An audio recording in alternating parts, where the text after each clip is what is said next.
There we go. Our sound guy's trying to shut me up. It's good to be back. I was away last weekend. I thank Bill for covering for me. I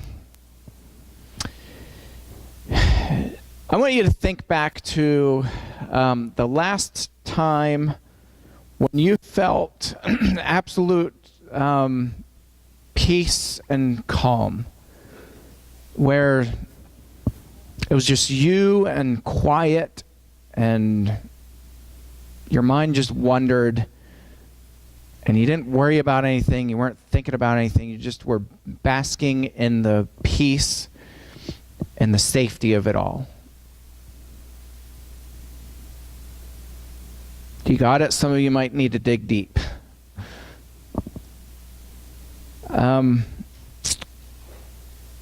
I can remember the most recent time for me. It was actually when we were in Haiti. We were sitting outside at Steph and Ronnie's at the Hope House, and just remember looking at the mountains. The backdrop is absolutely beautiful, and it's just so peaceful and quiet.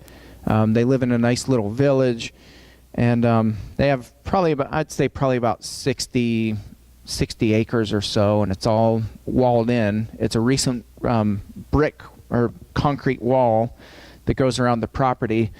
And I just remember sitting on the porch, and it was quiet, and you could hear the cows mooing, and it was quiet and peaceful and calm. And I thought, how cool is it that we have a God who creates a refuge for us, who is a refuge for us.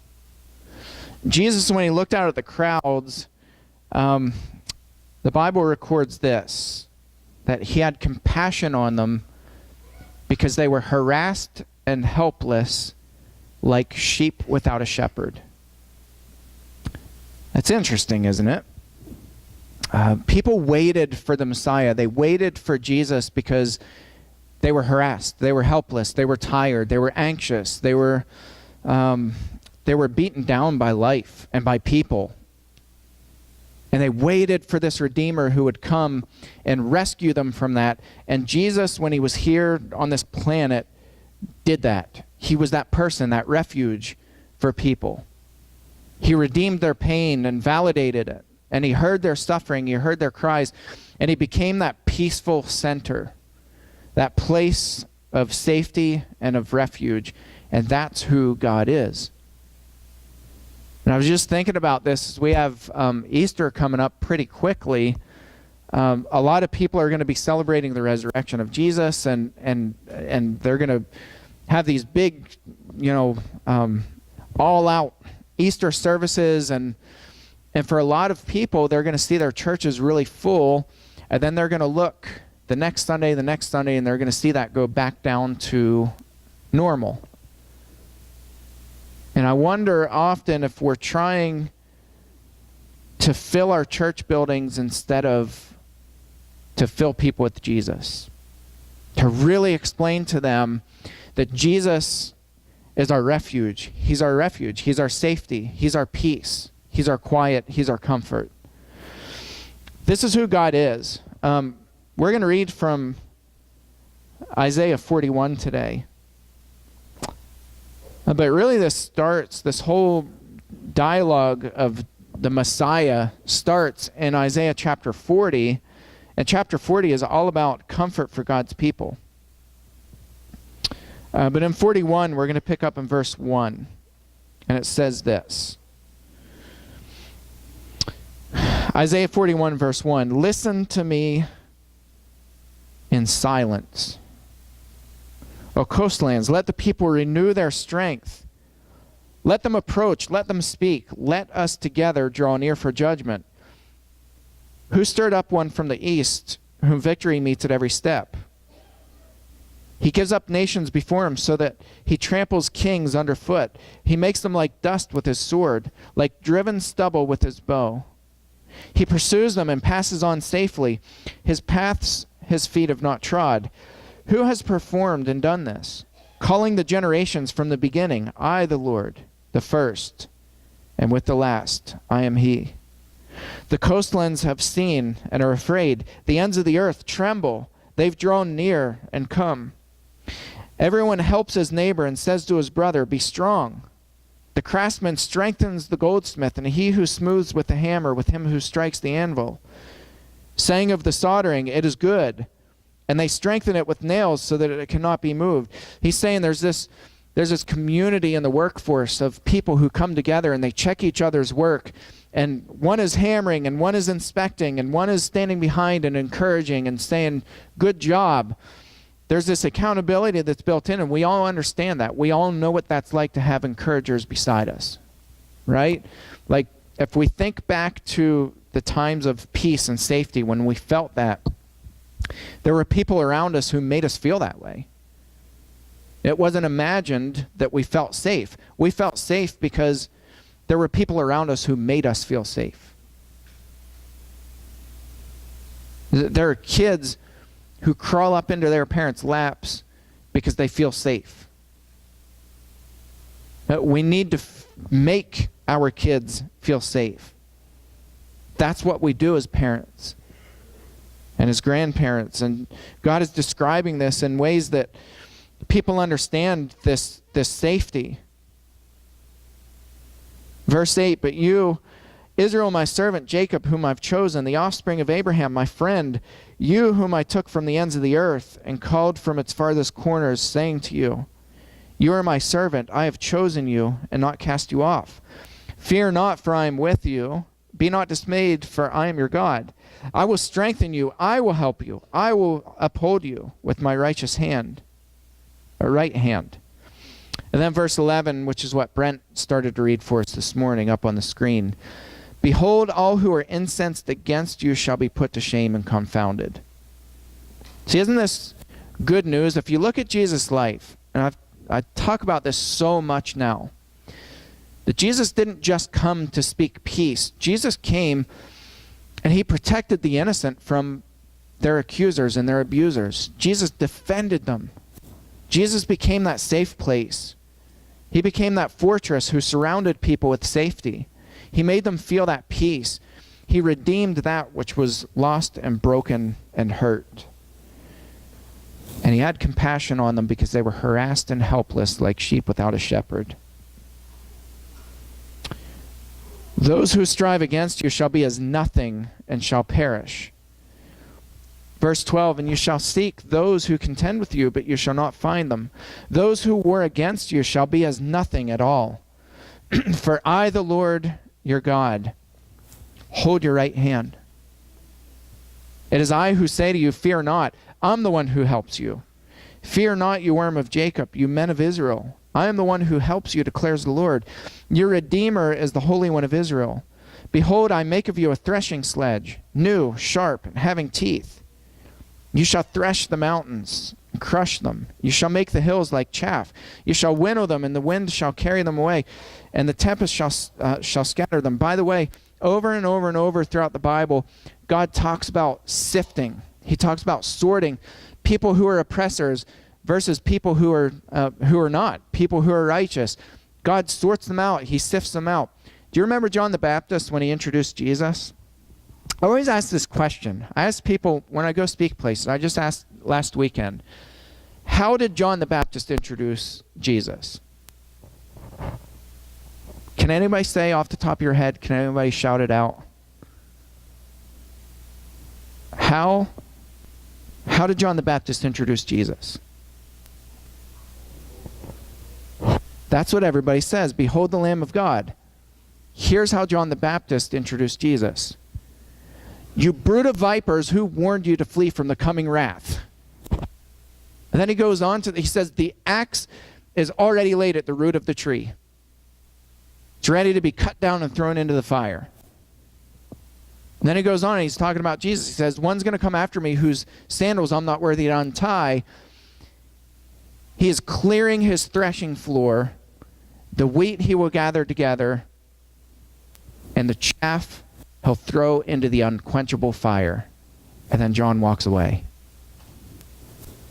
Love that introduction to Jesus because it describes Jesus the same way that Isaiah 41 describes him. There's this threshing, there's this clearing out, this sifting of the wheat from the chaff. God's saying, I'm going to come, you're going to have this sharp threshing sledge. It's sharp, it's new, it has teeth. You're going to thresh the mountains. All these people who are coming and oppressing you, I'm giving you the tools. You're going to be able to thresh that out. You're going to be able to sift the wheat from the chaff. And then there's redemption in that. You shall rejoice in the Lord, in the Holy One of Israel you shall glory.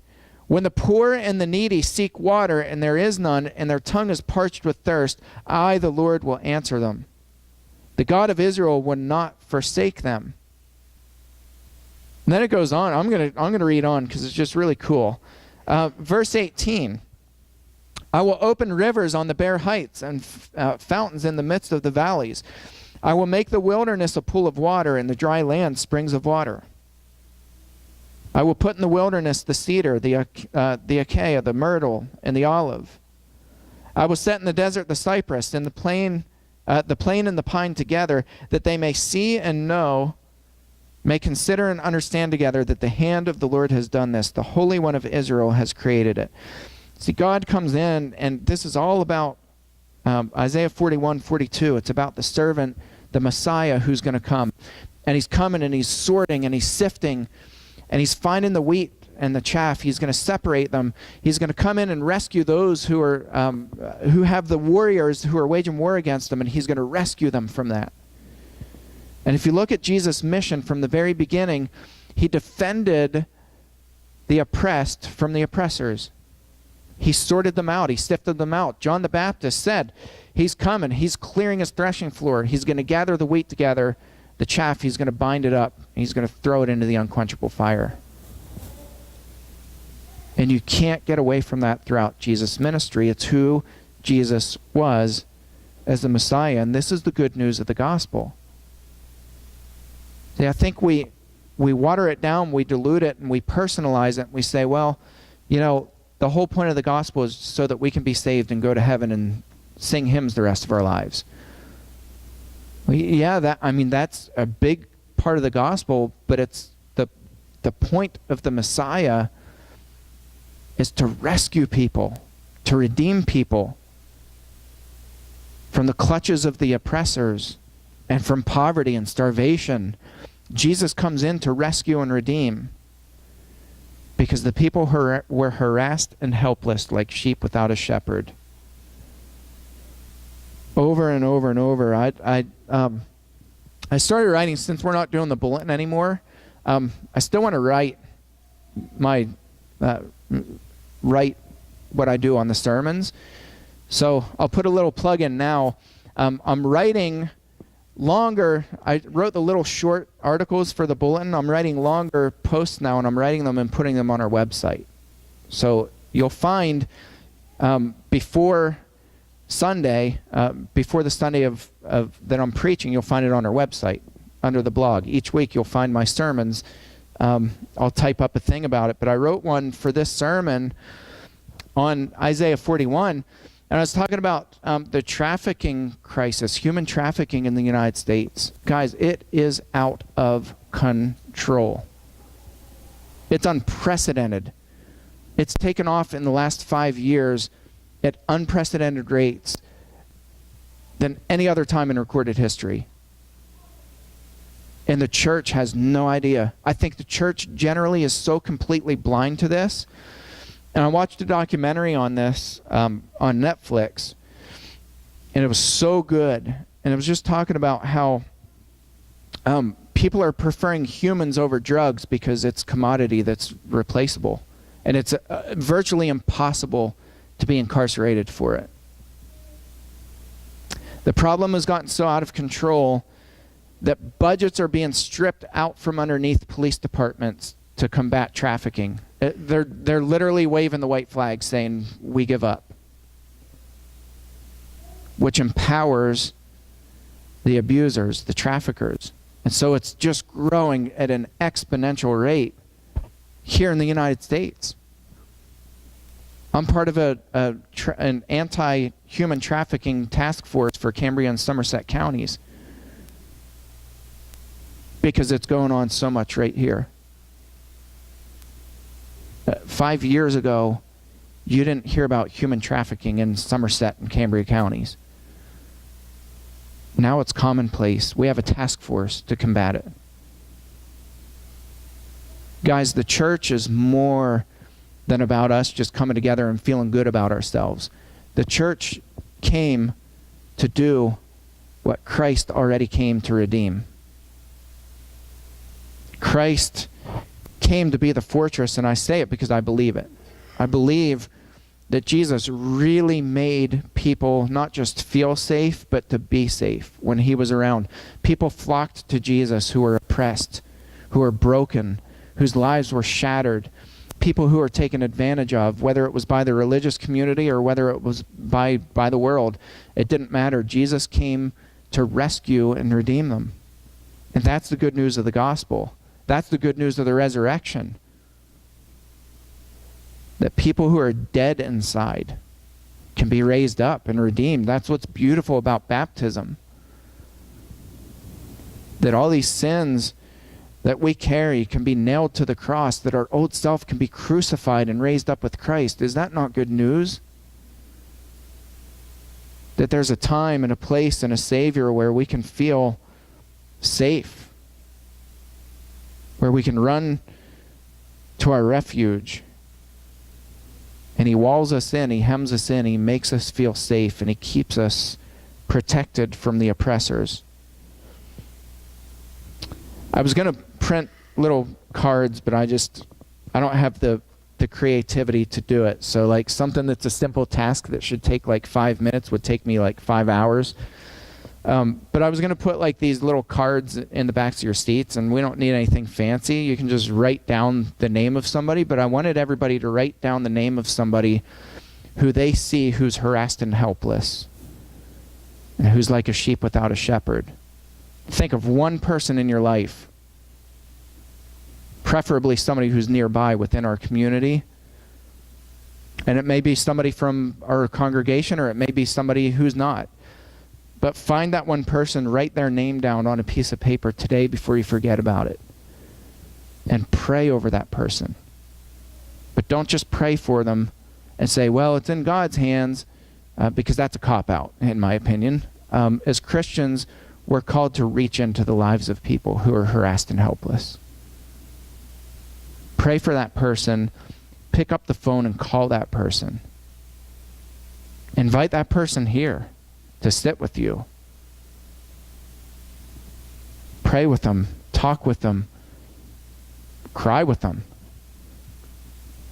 Make them feel safe, because I can almost guarantee you that there's not anybody else in their life who's doing it right now. Guys, this is what we're called to do as Christians. That's the good news of the gospel. That's your assignment for the week. I will do it as well. There are plenty of people who are hurting right now. We don't have to look far to find it.